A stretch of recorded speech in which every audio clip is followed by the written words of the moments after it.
Hello बच्चों, let's read the question. In the diagram shown in figure, match the following columns. Take G equals to 10 meter per second square. Column 1 में given है हमें connected bodies के acceleration, force, normal reaction by the surfaces and column 2 में given है उनके quantitative results. तो similar paragraph हम study कर सकते हैं NCERT 11th part 1 page number 101 पर। सबसे पहले यहाँ फाइंड करना है हमें एक्सेलरेशन। अगर हम इस बॉडी को एक कॉमन बॉडी के फॉर्म में रिप्रेजेंट कर दें जिसका टोटल मास है 6 kg। अब इस पर अपवर्ड डायरेक्शन में फोर्स लग रहा है 60 न्यूटन एंड डाउनवर्ड डायरेक्शन में फोर्स लग रहा है 18 न्यूटन। बेसिकली हमें जो नेट फोर्स मिलेगा that will be pushing the body up. इसका आंसर आ जाएगा 60 minus 18 F1 minus F2। This will be equals to 42 newton. तो हमें जो एक्सेलरेशन मिलेगा पूरे सिस्टम का common acceleration that will be F net minus any opposite force to F net divided by the total mass. ठीक, अब हम लोग देखते हैं कि क्या यहाँ कोई भी अपोजिट फोर्स प्रेजेंट है। तो इसके लिए सबसे पहले तो हम इसका वेट वर्टिकली डाउनवर्ड शो कर देते हैं विच विल बी 60 न्यूटन और यहाँ एंगल ऑफ इंक्लाइनेशन गिवन है हमें 30 डिग्री, दिस इज 30 डिग्री। अब जब हम 60 न्यूटन को दो कंपोनेंट्स में ब्रेक करेंगे दिस इज ऑल्सो 30 डिग्री। तो हमें ये जो कंपोनेंट है परपेंडिकुलर टू द प्लेन उसका आंसर मिल जाएगा 60 cos 30 degree and this component which is parallel to the plane is 60 multiplied by sin 30 degree.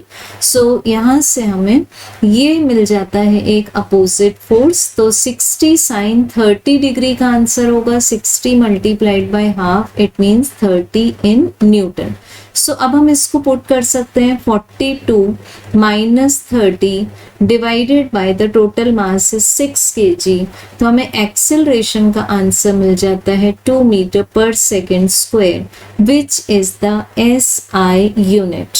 तो अगर हम चेक करें entry A in column 1 acceleration of 2 kg block, it will be 2 SI unit. तो हमें A का answer मिल जाता है entry 3 in column 2. Now entry B is net force on 3 kg block. तो 3 kg ब्लॉक पर नेट फोर्स लगेगा 3 multiplied by its acceleration. Acceleration आ चुका है 2, तो हमें नेट फोर्स का आंसर मिल जाएगा 6 न्यूटन जो कि कॉलम 2 में कहीं भी प्रेजेंट नहीं है। तो B का आंसर आ जाएगा हमारे पास में 4। A का 3, B का 4। अब है हमारे पास entry number C, normal reaction between 2 kg and 1 kg।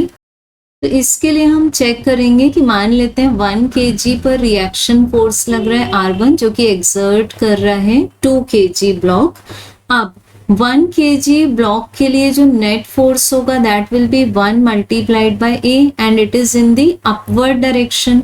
और इसका अगर हम फ्री बॉडी डायग्राम चेक करें the weight is vertically downward which is 1g। अब 1g को हम दो कंपोनेंट्स में ब्लॉक करते हैं, this angle is 30 degree. This will be 1g cos 30 degree and the component which is along the plane is 1g sin 30 degree. ठीक, तो अब अगर हम इसको बैलेंस करेंगे तो हमें क्या मिलेगा 1 multiplied by A equals to R1 minus 1g sin 30 degree और इस पर अपोजिट डायरेक्शन में लग रहा है 18 न्यूटन का force. So this is minus 18। अब A की वैल्यू है हमारे पास में 2 मीटर पर सेकेंड स्क्वायर जो कि हम लोग ऑलरेडी फाइंड कर चुके हैं। सो दिस विल बी 2, यहाँ से 18 शिफ्ट हो जाएगा लेफ्ट साइड में एंड G sin 30 का आंसर 10/2 मीन्स आ जाएगा 5। हमें टोटल मिलेगा R1 का आंसर 25 न्यूटन। हमारे पास में C का आंसर आएगा 25 SI यूनिट। तो C का आंसर आ जाएगा हमारे पास में चॉइस नंबर 2 इन कॉलम 2। अब चेक करेंगे हम entry D, normal reaction between 3 kg and 2 kg। तो मान लेते हैं 3 kg पर 2 kg वाला ब्लॉक लगाता है, नॉर्मल रिएक्शन इज R2। सो अब जब हम 3 kg का फ्री बॉडी डायग्राम कंप्लीट करेंगे, this weight will be, weight आ जाएगा हमारे पास में 3g। अब इसका एक component which is perpendicular to the plane will be 3g cos 30 degree and the component which is along the plane is 3g sin 30 degree। और इस पर जो नेट फोर्स लगेगा that will be 3a और upward direction में force लग रहा है 60। सो हम इसको लिख सकते हैं 3 मल्टीप्लाइड बाय a की वैल्यू है 2। This will be equals to, we can take it as 60 minus R2 minus 3g sine 30 degree. अब g साइन 30 डिग्री का आंसर मिल जाएगा हमें 5, because g is 10 and sine 30 degree is half.